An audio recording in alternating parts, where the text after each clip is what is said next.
కుందనం బొమ్మ లాంటి పిల్లని చేసుకోమన్నాను అంతేనండి. ఆకాశం ఎత్తున ఎగిరి ఇంట్లోంచి బొమ్మన్నాడండి. మంచివాడు కాబట్టి కసిరేశాడు, నేనైతే ఖర్చు చేసేదాన్ని. ఆల్బం చూపిస్తాట, ఆల్బం వెళ్ళవయ్యా.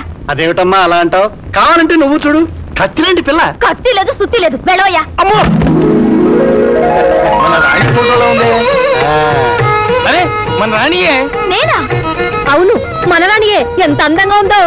ఉందికేనమ్మా. అమ్మా ముందు ఆల్బమ్ ఇస్తారా, బయటికి వెళ్తాను. అయ్యో, మీరు వెళ్తే ఎలాగా? అవును, వెళ్ళడానికి వీలు లేదు. అందులో రామకృష్ణకి స్వయాన మేనమామ అంటే అచ్చా నాకు తండ్రి లాంటి వారు. అందుకేనా అమ్మా ముద్దుగా నన్ను మెడబట్టుకు బయటికి వచ్చా? ఏదో చిన్నపిల్ల తెలియక చేసింది, క్షమించి మీరు ఇక్కడే ఉండిపోండి. ఇవి చేతులు కావు. ఇవి చేతులేనయ్యా. ఇవి కాళ్ళు. అవి కాళ్ళే. సరే ఏం చేస్తాం, ఈ పిల్లకి వాడికి పెళ్లి చేస్తాను శ్రవణం పట్టాను. ఆ బంగారు మొగుడిని ఉడికిచ్చి కట్ట పెట్టండి. చస్తే నేను ఇంట్లోకి కదలను. నీ పేరేమిటమ్మా? పాప. కొంచెం కాఫీ తీసుకురామ్మా. అలాగే. లోపలికి వెళ్దాం. రండి అన్నగారు. బాబాయ్ గారు, కాఫీ తీసుకురామ్మా.